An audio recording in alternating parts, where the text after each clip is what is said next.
인사가 굉장히 중요합니다. 인사하시고요. 오늘 또 새로 등록하신 가족들 환영하는 시간 같습니다.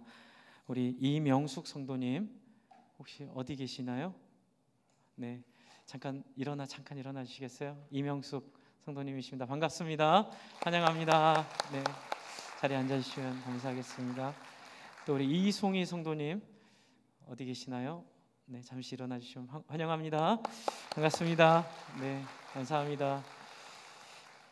저도 돌아보면 이 시간이 등록할 때 제일 힘들더라고요. 일어나서 나는 잘 모르는데 내가 잘 모르는 분들이 이렇게 봐주는 게 힘든데, 그러나 이게 우리의 마음을 표현하는 굉장히 중요한 시작이라 믿고 좀 잘 감당해 주셔서 감사합니다. 우리 앞으로 또 교제하실 때 보실 때 기억하시고 와서 먼저 손 내밀어 주시고 먼저 이렇게 만지해 주시고 교제해 주시면 감사하겠습니다. 지난주 목요일 날 아기학교 수료식을 했습니다. 이제 항상 아기학교 수료식 할 때마다 이제 저에게 와서 좀 말씀을 전해달라고 하시는데, 우리 전사님 말씀을 너무 잘하시거든요. 지난번에 양 보셨죠? 제가 그런 분이 설교하는데 가가지고 무슨 말을 하겠습니까? 저도 이제 무기를 하나 장착해야 될 것 같아서 그 아기학교에 오는 엄마들이 대부분 신앙생활 하기도 하는데 신앙생활 안 하는 분들도 계세요. 그런데 이제 저는 그 아기학교에 데리고 온 엄마들 이렇게 보면 참 사랑스럽기도 하는데 한편으로 마음이 짠하기도 합니다. 이제 저도 애들을 키워봤지만 그 앞에 놓여 있을 그 많은 기쁨도 있겠지만 그 많은 눈물과 그 많은 어려움들도 있을 텐데 그것들을 우리 엄마들이 어떻게 넘어갈 수 있을까라는 마음에서 이번 주에는 제가 고민하다가 오늘 설교를 준비하는 것과 이렇게 연계가 돼서 동화책을 하나 찾았습니다. 뭐 제가 찾은 게 아니라 제 아내가 골라줬는데요. 제가 봤는데 너무 좋더라고요. 이번 설교랑 같이. 그래서 한번 같이 이 동화책을 한번 읽어드리겠습니다. 한번 보시죠. 민들레는 민들레라는 동화책입니다. 혹시 보이시죠? 민들레는 민들레. 네, 제가 읽어드리겠습니다. 이제 새싹이 나고 있습니다. 민들레는 민들레, 싹이 터도 민들레, 잎이 나도 민들레, 꽃줄기가 쏙 올라와도 같이 해주실래요? 민들레는 민들레. 네, 또 계속 읽어드릴게요. 여기서도 민들레, 그렇죠? 저기서도 민들레, 이런 곳에서도 민들레는 민들레, 그렇죠? 혼자여도 민들레, 둘이여도 민들레, 들판 가득 피어나도 민들레는 민들레, 꽃이 져도 민들레, 씨가 맺혀도 민들레, 휙 바람 불어 하늘 날아가도 민들레는 민들레. 끝입니다. 네. 죄송합니다. 여러분 수준을 너무 제가 낮춰봐가지고요. 되게 은혜 받았습니다. 저는 군대 있을 때 이렇게 진주에서 훈련 받을 때 땅을 기다가 발견한 게 민들레는 여기저기 가리지 않고 질기게도 잘 피는구나. 어디 가도 민들레는 꿋꿋하게, 그렇죠? 하수구에도 씨가 뿌려져서 민들레, 그렇죠? 지붕 옥상에도 민들레. 저는 이 그림책을 읽어주고 보면서 그런 마음을 담았습니다. 세상은 우리를 향해서 세상 사람들과 비교해서 평균 이하면 너는 민들레가 아니야 이렇게 얘기하는 세상입니다. 특히 이제 SNS, 인스타그램, 뭐 페이스북 이런 데 보면 사람들의 아우성이 들리는 것 같아요. 저 좀 봐주세요. 저 이렇게 멋진 인생 살고 있다고요. 저 이렇게 노력하고 있다고요. 저 멋지죠? 저 빛나죠? 나 좀 봐주세요. 그런데 그 뒤에는 그렇게 빛나지 않으면, 그렇게 멋지지 않으면 하수구에 피면 민들레가 아닌 것처럼, 그렇죠? 들짝이 가득 펴야만 아름다운 민들레인 것처럼 자꾸 우리를 왜곡하고 오해하게 하는 이 수많은 세상의 속삭임들, 다가옴들, 여러분 그 속에서 우리의 슬픔과 고통이 있고 우리 아이들 막 이제 놓고 키우는 우리 부모들 앞으로 겪어야 될, 여러분 많이 겪으셨을 그 쓰라림과 아픔. 그래서 나중에는 어떻게 되죠? 스스로 나는 민들레가 아닌가 봐, 위축되고, 그렇죠? 사람들 앞에 나아가면 두렵고 무섭고 사람들 만나는 게 어려워지는, 너무 많은 사람들이 겪고 있는 공황장애, 너무나 많은 사람들이 겪고 있는 우울증, 이런 모든 정신적인 문제들은 결국 내가 누군지, 우리가 어떤 존재인지를 잘 몰라서 생긴 문제라는 생각이 들었습니다. 그런데 여러분, 너무나 다행하게도 우리가 믿은 예수 그리스도, 그리고 이 예수 그리스도를 통하여 우리가 경험한 하나님의 자녀됨, 하나님의 백성됨은 제가 읽은 동화책처럼 어디서나 우리는 하나님의 백성으로 하나님이 우리를 봐주시고, 돈을 많이 벌던 많이 못 벌던, 인생에 있어 소위 말하는 사람들 이상으로 살았던 못 살았던, 아니면은 사람들의 도움을 받고 살아야 될 형편, 육체에 장애가 있고 어려움이 있던 그것과 상관이 없이 하나님의 백성은 하나님의 백성으로 우리를 부르셨다는 사실을 신명기, 계속 우리가 매일 성경 묵상하고 있는 이 말씀 속에 골짜기마다, 말씀의 자리마다 여러 모양으로, 우리가 처음엔 오해했던, 왜 하나님 우리한테 자꾸 내놓으라고 하시지, 안식일 지키라고 하시지, 뭐 하지 말라 하시지, 어떻게 하라 하시지, 자꾸 그렇게 오해했던 그런 모습들마저도 여러분, 하나님은 그 내용을 통해서 우리를 하나님의 거룩한 백성으로 여기시고 그렇게 살기 원하시는 기대감으로 우리를 부르셨음을 우리는 신명기를 통해 발견하게 됩니다. 여러분, 제가 지난주에 설교 드렸던 말씀 기억하시나요? 아무 기대 안 하고 여쭤보는 겁니다. 네, 기대 못 하시니까 다시 한번 기억하십시오. 기억 못 하실지 모르니까 지난주에 제가 말씀드린 게 뭐라고 했죠? 성령 강림으로 우리에게 완성하신 그 나라는 가난한 사람이 없을 수는 없지만, 그러나 그 하나님의 영이 임한 공동체는 가난한 사람이 있다 없다? 가난한 사람이 없다. 왜요? 없을 수는 없지만 성령이 임하면 하나님의 형상이 회복되고, 하나님의 형상이 회복된 그리스도의 백성들의 모습은 하나님이 신명기에 꿈꾸었던, 제가 지난주에 그 말씀 드렸습니다. 신명기에 꿈꾸었던 그 나라, 하나님이 신명기에 소원했던 그 하나님 닮은 백성들, 그 백성들을 성령을 통하여 우리에게 이루어 주셨다고 말씀을 전해드렸습니다. 기억하시죠? 네, 이제 기억나시는 표정이세요. 그렇습니다. 신명기의 오해에서 벗어났습니다. 저도 예전엔 이 신명기 어려웠고요, 레위기 어려웠고요, 민수기 어려웠습니다. 맨날 사람 숫자 세고 있고, 뭐 먹지 말라 하고, 뭐 마시지 말라 하고, 이거 해라 저거 해라, 숨이 탁탁 막혔는데 놀라운 사실 하나 원리 발견했습니다. 여러분, 신명기 1장부터 11장까지는 오직 생명 다해 뜻을 다해 하나님 사랑하라 말씀하셨고, 12장부터 마지막 장까지는 그 하나님 사랑하는 사람들이 이루어야 될 하나님의 소원이 무엇인지, 하나님의 꿈이 무엇인지를 구체적인 삶 속에서 보여주신 것이라는 사실을 저는 이번에 깨달았습니다. 그래서 제가 지난주에 말씀드렸던 하나님의 소원은 가난한 사람이 없는 세상, 하나님의 형상을 따라 지음받은 사람들이 세워지는 세상이라고 말씀드렸죠. 그리고 이제 오늘은 그 내용들에 보시면 오늘은 절기에 대한 얘기가 나옵니다. 절기. 이제 여러분, 수요 예배, 금요 예배 나오시고 새벽기도 나오신 분들은 그 가운데 있는 얘기 다 들으셨을 거예요. 먹지 말라 하는 게 중간에 잠깐 나옵니다. 뭐 소발굽 갈라진 거 먹지 말고, 뭐 지난주에도 말씀드렸죠. 뭐 먹지 말고, 이 먹지 말라고 하고, 또 뭐 뱀처럼 생긴 거 먹지 말라고 하는데, 그게 제가 뭐라 그랬죠? 왜 먹지 말라 그랬다고요? 하나님의 뭐 때문에? 트라우마 때문에. 어떤 트라우마? 뱀 생각하기도 하나님 싫은 거예요. 인간들의 죄를 생각하면요. 그리고 돼지 먹지 말라고 한 이런 발굽 갈라진 거는 왜 먹지 말라 그랬다고요? 그 당시 가나안 사람들이 즐겨 먹던 음식이기 때문에 가나안 사람들에게 영향받지 말라는 의미에서 먹지 말라 그런 거죠. 그럼 이제 오늘은 뭐 하라는 겁니다. 뭐 하라는 걸까요? 보니까 한번 따라해 주십시오. 기억하라. 기억하라는 얘기를 오늘 하고 있습니다. 하나님께서는 당신의 소원이 담긴 하나님의 모습이 가난한 사람들이 없고, 종들을 풀어주고, 사람이 사람을 배려하고, 자기 것들을 함께 나누는 삶을 하나님이 소원하셨고, 그걸 유지하기 위해 꼭 필요한 내용을 하나님과의 관계로 얘기하고 있는 거예요. 그래서 그걸 유지하려면 어떻게 해라? 하나님을 기억하는데 세 가지 절기를 하나님 기억하게 합니다.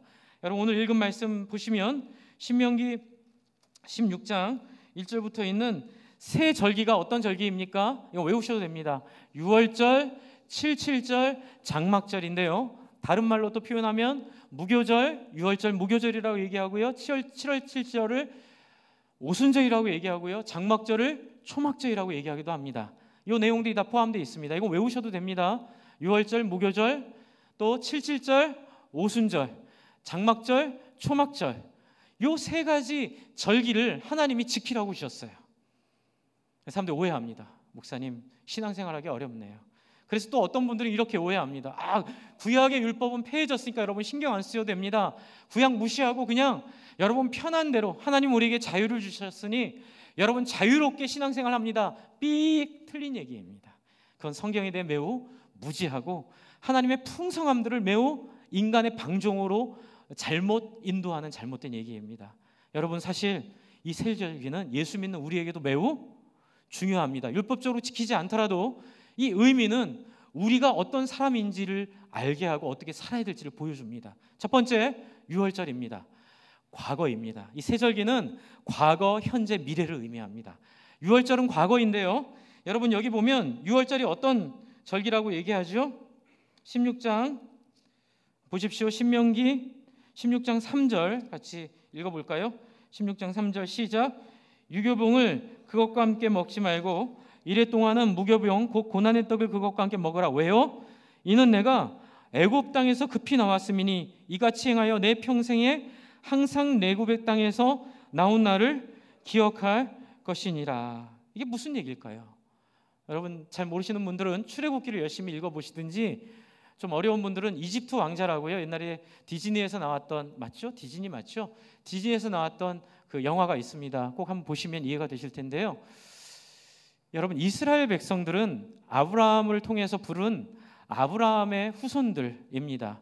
요셉이라고 하시는, 여러분 잘 기억한, 지난번에 제가 설교드렸던 총리가 된 요셉이 총리가 된 이유는 이스라엘이 애굽으로 내려가서 애굽에서 400년 동안 종살이 해야 됐기 때문에 하나님께서 기근을 주시고 그 땅에 먹을 게 없게 하셔서 이 가나안 땅에서 애굽으로 이스라엘 백성들 다 내려오게 하셨습니다. 그리고 400년 동안 애굽에서 종살이 합니다. 그런데 하나님께서 이 400년 뒤에 모세를 통해서 이스라엘 백성들을 해방시키고 어디로? 가나안 땅으로 돌아가게 하시려고 하셨는데 애굽 왕이 찬성했을까요? 반대했을까요? 반대했죠. 여러분이 노동력은 굉장히 중요한 국력입니다. 이 노동력을 뺏긴다는 건 사실 국력을 잃어버린다는 얘기가 똑같습니다. 400만이 넘는, 지금도 400만이면 600만인가 400만인가 400만이 넘는 이 사람들을 600만이라고도 하고 하는데요. 어쨌든 굉장히 많은 숫자죠. 이 숫자들이 일시에 나가게 되면 애굽 경제는 완전히 무너지게 되어 있습니다. 그런데 이거를 하루아침에 데리고 나가겠다고 하니 누가 허락합니까?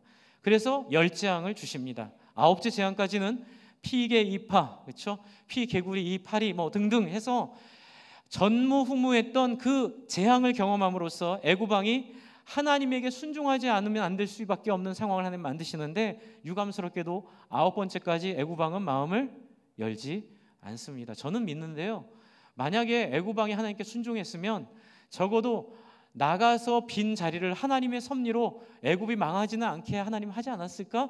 약간 그런 생각은 하게 되는데, 어쨌든 애굽 왕은 하나님을 거절합니다.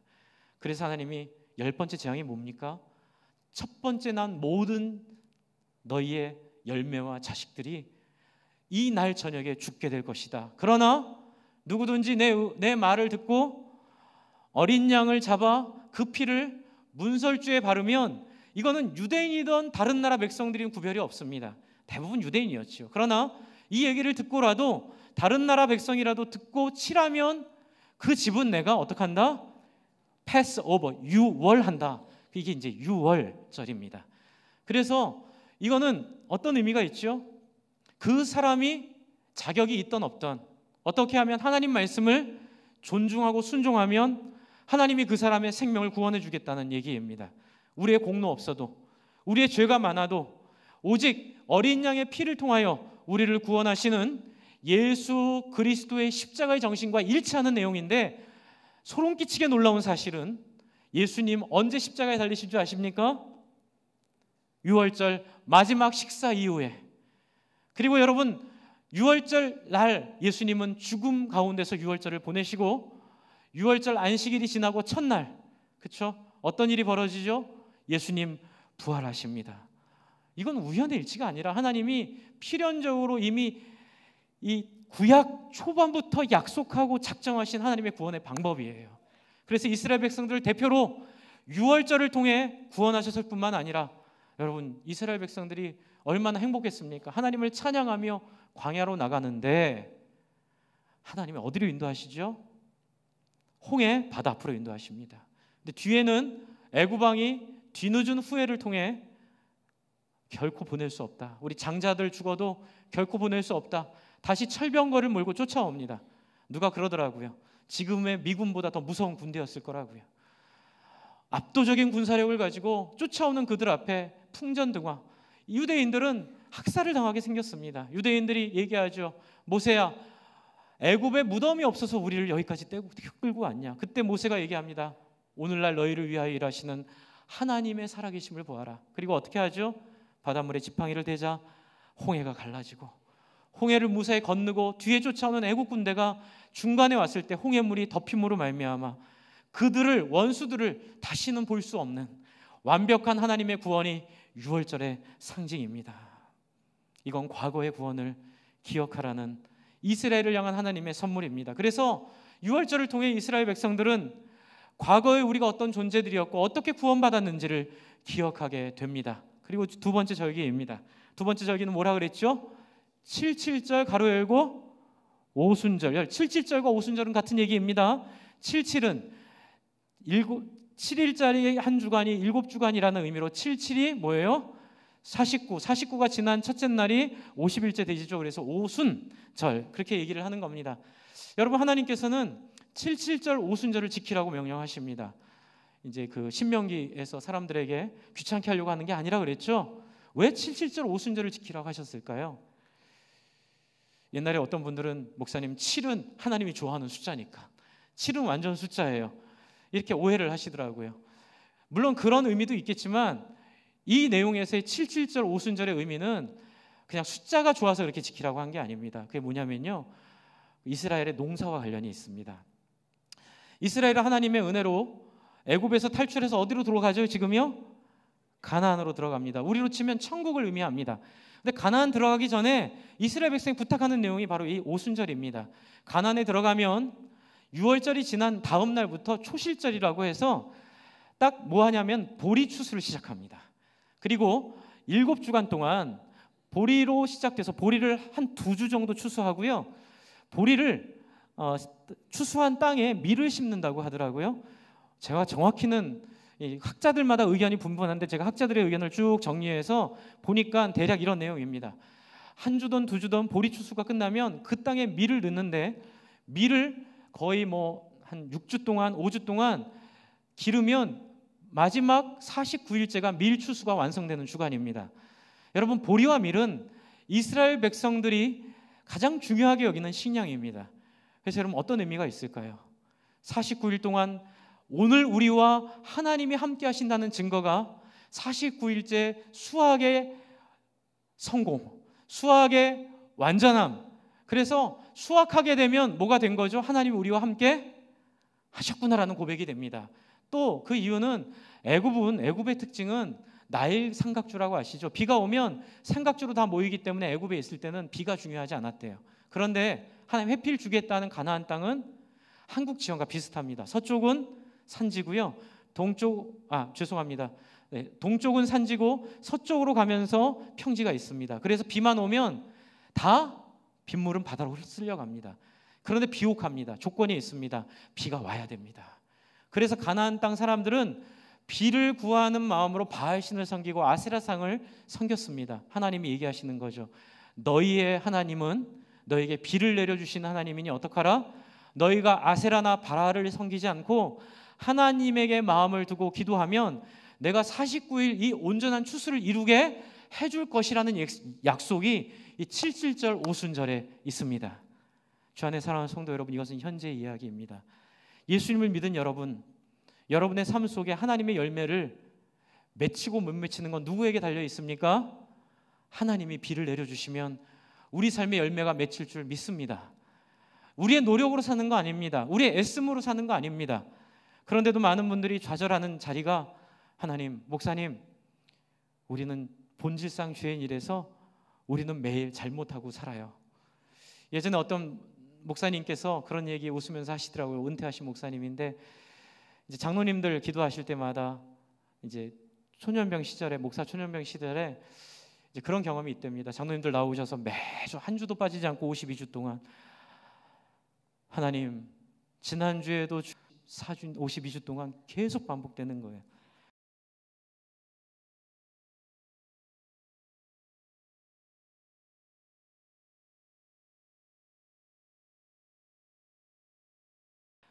나중에 목사님이 그런 마음이 들었대요. 뒤에서 소리치고 싶었답니다. 그렇게 하실 거면 좀 제대로 살고 오시지요.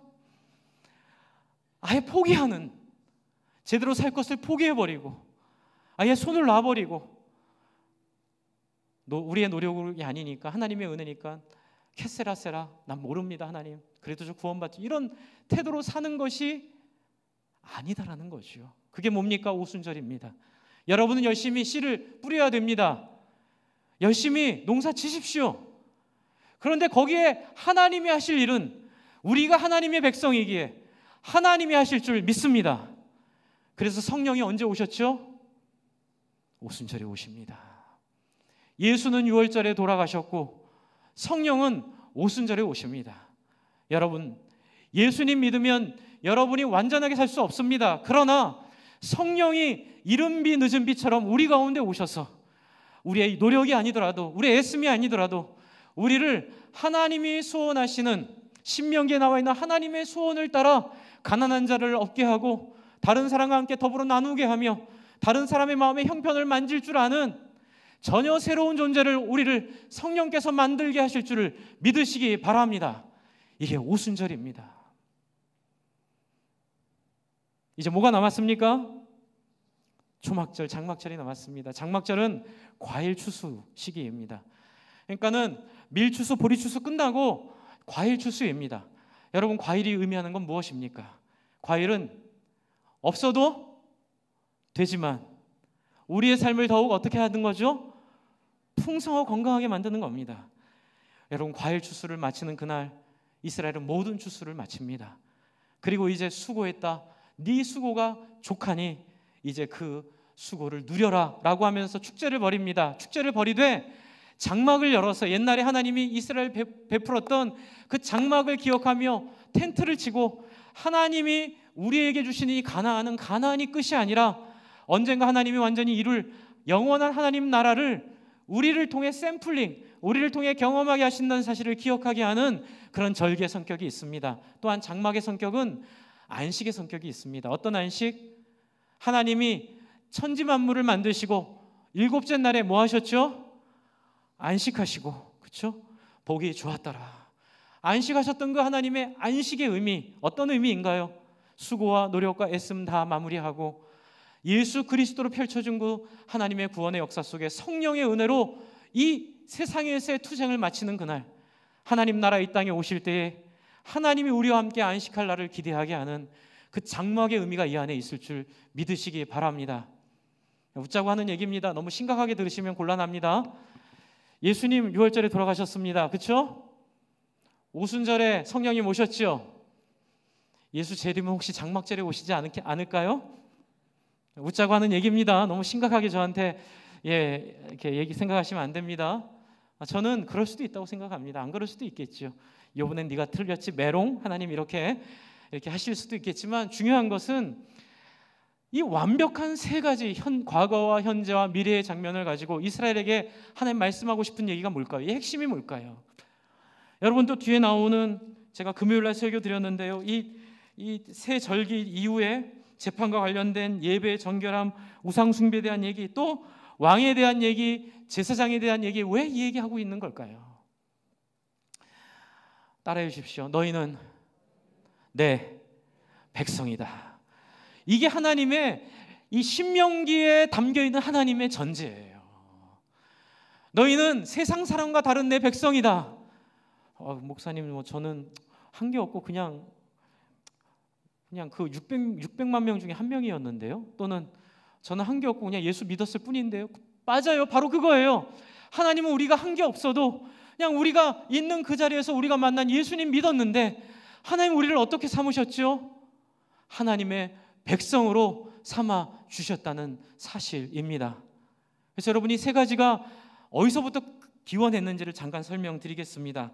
여러분 출애굽기 19장을 한번 보십시오. 출애굽기 19장 이 세 가지 약속 안에 이 신명기의 간곡한 부탁이 담겨 있고 예수 그리스도로 인한 성령으로 말미암은 우리의 장막절까지의 삶을 어떻게 정의해야 될지에 대한 방향이 19장 4절, 5절, 6절에 담겨 있습니다. 제가 같이 읽을 텐데요.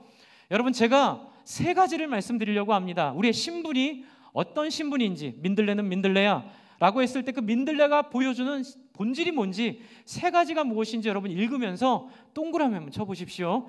같이 읽겠습니다. 4절부터 6절까지 시작. 내가 애굽 사람에게 어떻게 행하였음과 내가 어떻게 독수리 날개로 너희를 업어 내게로 인도하였음을 너희가 보았느니라. 이제 나옵니다.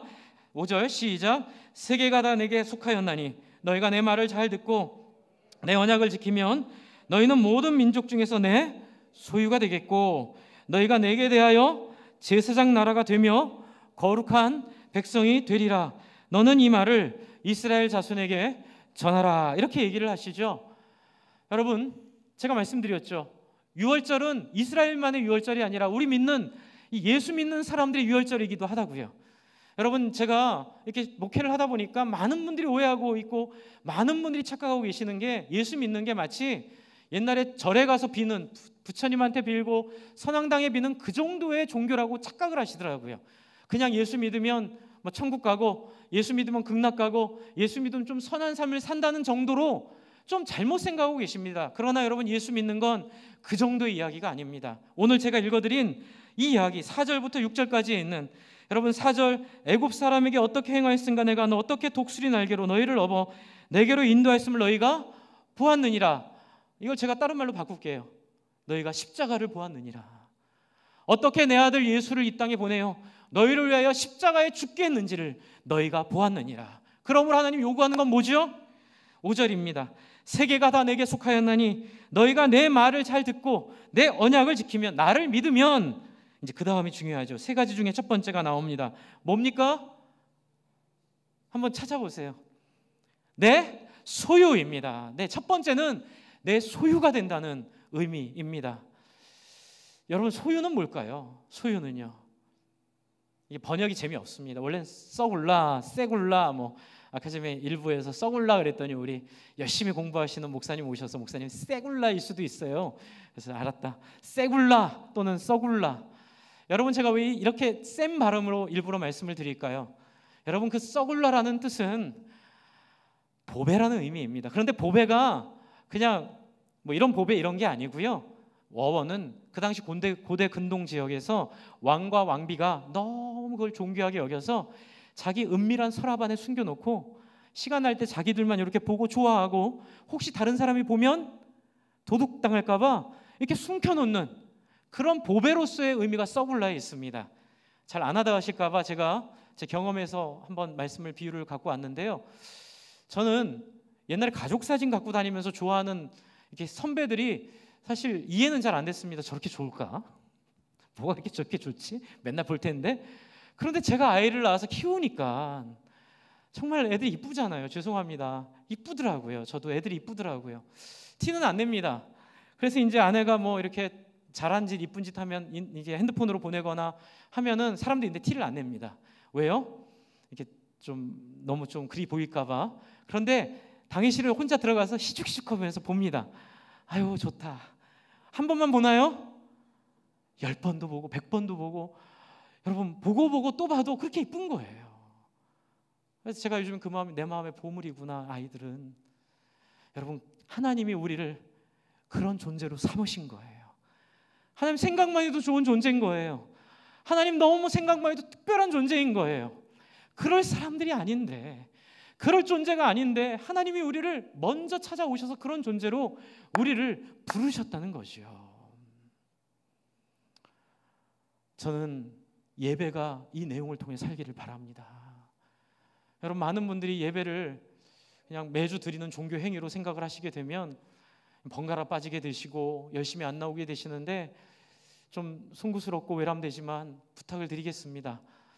여러분 최대한 조절하셔서 정말 하나님 만나는 예배 우선순위 두시기를 바랍니다. 이제 저희가 결석자가 한 90명일 때는 우리가 주일 출석 인원이 400명 정도 됩니다. 그런데 올해는 딱 2번 그래 봤습니다. 그런데 나머지 대부분은 결석자가 140명에서 120명 사이를 왔다 갔다 합니다. 저는 이 90명과 140명 차이, 물론 90명도 참 제 머릿속에 기도의 제목으로 남아있지만 그래도 90명은 늘 안 나오시는 분들이 포함되어 있는데 나머지 이 90명과 130명, 40명 사이에 있는 이분들 속에 있는 참 이 하나님의 소유된 이 경험이 살아나기를 소망합니다.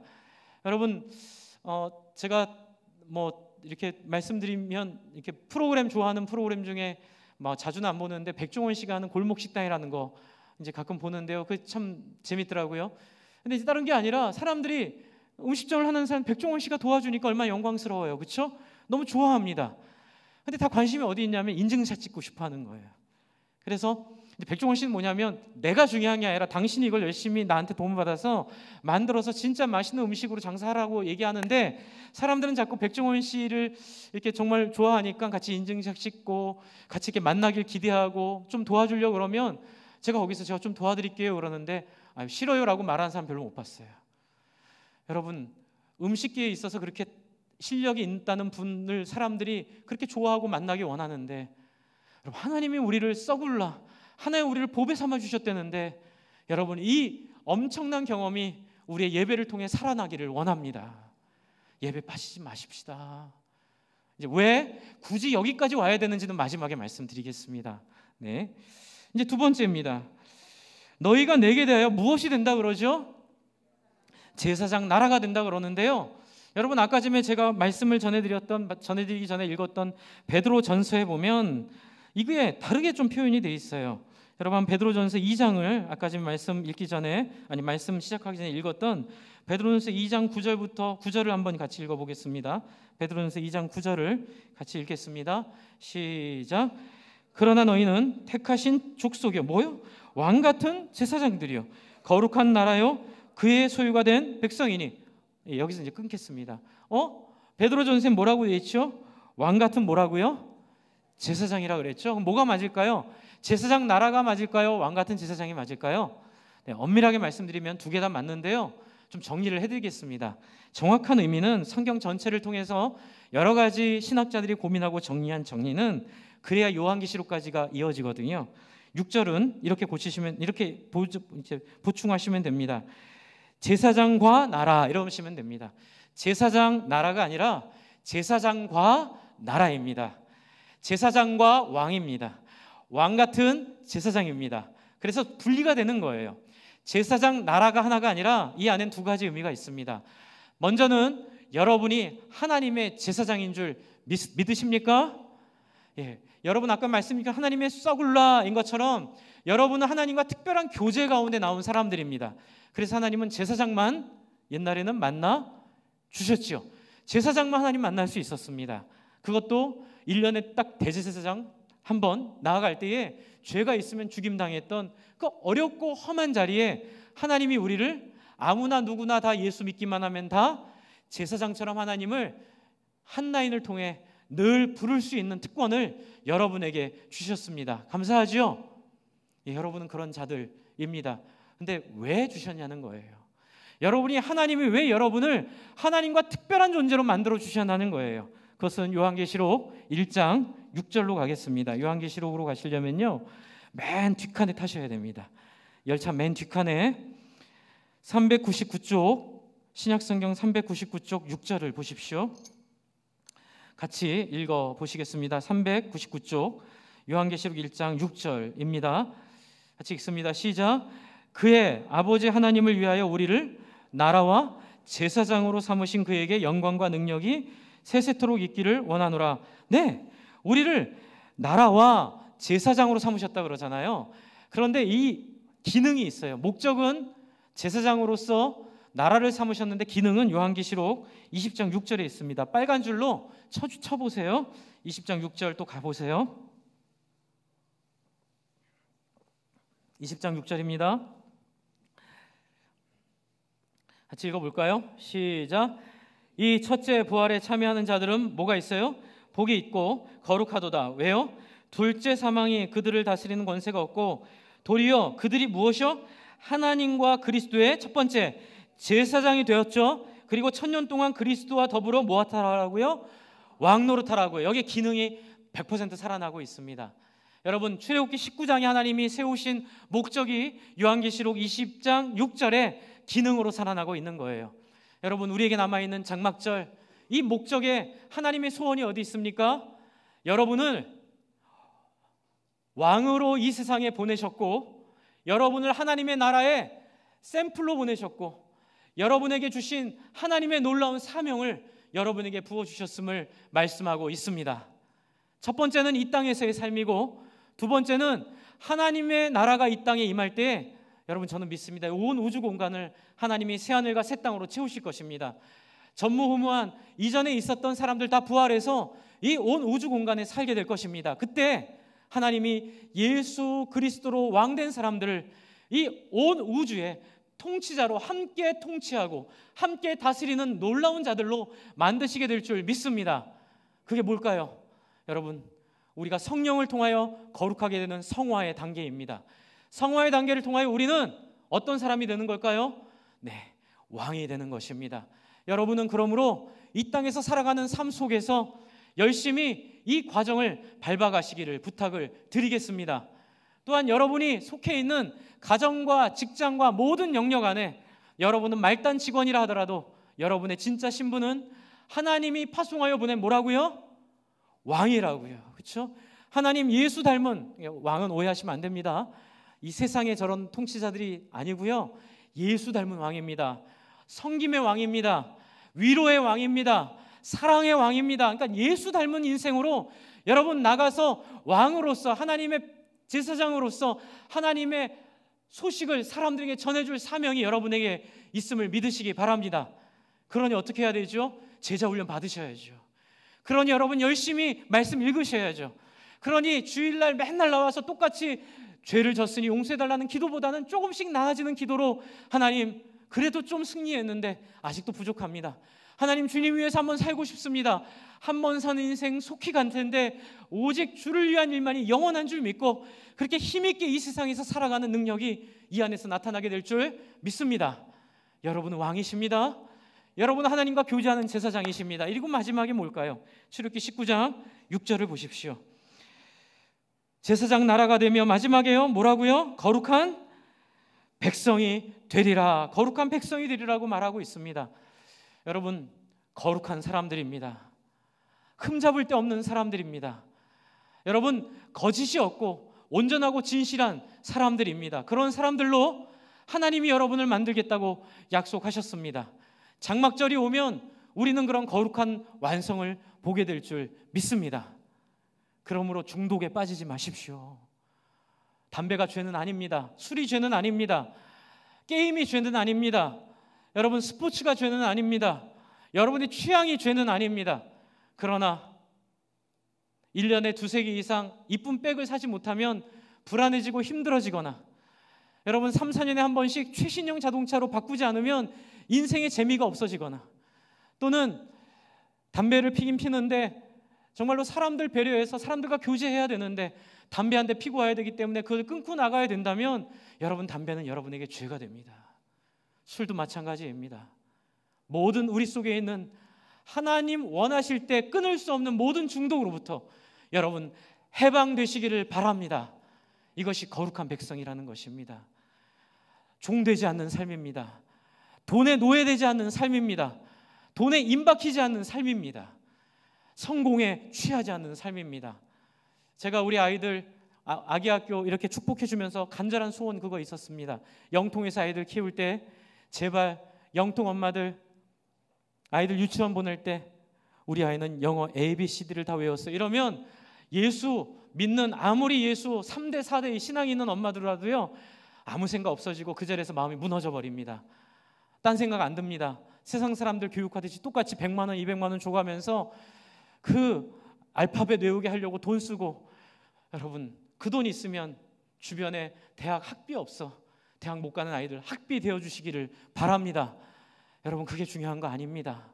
중요한 것은 하나님의 거룩한 백성으로 아이를 키워내는 것입니다. 때 되면 다 영화하게 될 줄을 믿습니다. 때 되면 지 능력 따라 살게 될 줄 믿습니다. 그리고 마지막, 거룩한 뭐라고요? 백성이라죠. 왜 하나님이 거룩한 자녀라고 안 했을까요? 여러분, 하나님의 소망, 하나님의 꿈이 매우 분명한 꿈이 하나 있습니다. 제가 우리 교회 처음 와서 처음 설교할 날 기억하십니까? 창세기 1장 26절 27절. 저는 그 설교 그런 마음으로 했습니다. 성도님들이 그 설교 들으시고 저를 좀 판단해 주시기를, 성도님들이 앞으로 어떤 신앙생활을 하실지를 그림을 그려주시기를. 여러분, 창세기 1장 26절 27절은 한번 따라해 주십시오. 함께 더불어 사는 인생을 말합니다. 하나님이 우리를 만드실 때 당신의 형상으로 우리를 만드셨다는 건 눈, 코, 입, 우리의 형상 이게 아니라, 여러분, 더 중요한 형상은 우리가 우리의 형상을 따라라고 했을 때 우리입니다. 우리. 여러분, 하나님이 인간에게 꿈꾸신 꿈은 함께 더불어 같이 있는 삶을 같이 살아가는 삶입니다. 주 안에 사랑하는 성도 여러분, 그러므로 하나님은 우리를 백성으로 부르셨습니다. 공동체로 부르셨습니다. 하나님은 우리를 함께 부르셨습니다. 그래서 이 자리에 함께 모이셔야 됩니다. 인터넷 예배 의미 없습니다. 그건 사탄이 주는 유혹이고 하나님의 결정적 소원을 무시하는 행위입니다. 가장 결정적으로 함께 시간을 내요 같은 자리에 모여 희생하고 섬김으로 함께 더불어 사는 삶을 살아내는 것이 하나님의 궁극적인 소원임을 믿어 주십시오. 그래서 여러분, 정말 소중한 자리가 하나 있습니다. 예배, 이 주일 예배도 빠지면 안 되지만 하나 더 빠지면 안 될 예배가 있습니다. 무엇입니까? 따라해 주십시오. 목장. 다 3번 하겠습니다. 목장. 한 번 더. 목장. 예배.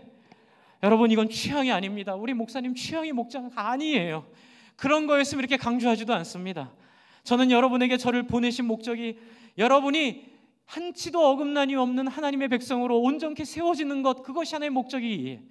여러분, 저를 보내신 하나님의 소원은 여러분 공동체를 회복하는 것인 줄 믿습니다. 힘들죠. 소도 사야 되고 밭도 갈아야 되고 피곤하기도 하고 여러 가지 힘든데, 그러나 아까 말씀드렸던 제사장이란 사실을 기억하시고 모든 우선순위를 목장에 두실 때만 비로소 여러분은 성령을 경험할 수 있다고 저는 확신합니다. 여러분, 성령은 120명의 성도들이 마가의 다락방에 모여 있을 때, 그래서 예수님도 너희는 성령 받기 전까지 딴 데 흩어지지 말고 함께 모여 있으라고 말씀하지 않았습니까? 제 경험도, 그리고 내수동교의 경험도, 그리고 제가 아는 분들의 많은 부흥의 경험도 똑같습니다. 6, 7명이 간절히 서로를 위하여 기도하는 그 자리에 성령이 임했을 때 그 성령이 진짜 성령이었습니다. 여러분, 내 시간의 바쁨을 접고 내 돈을 쓰며 음식을 준비해서 피곤함에도 불구하고 힘듦에도 불구하고 함께 더불어 모이기 위해 내 자존심도 내려놓고 내 안에 있는 모든 것들을 솔직하게 고백할 때 하늘로부터 빵빠레가 울리는 거 아십니까? 어떤 빵빠레요? 내 마음이 시원케 되었구나. 내 꿈이, 인간을 예수를 통하여 예수 믿게 한 내 꿈이 바로 함께 더불어 모여 사는 사람들의 꿈, 그 꿈 여러분 이루어주시는 백성들 되기를 간절히 소망합니다.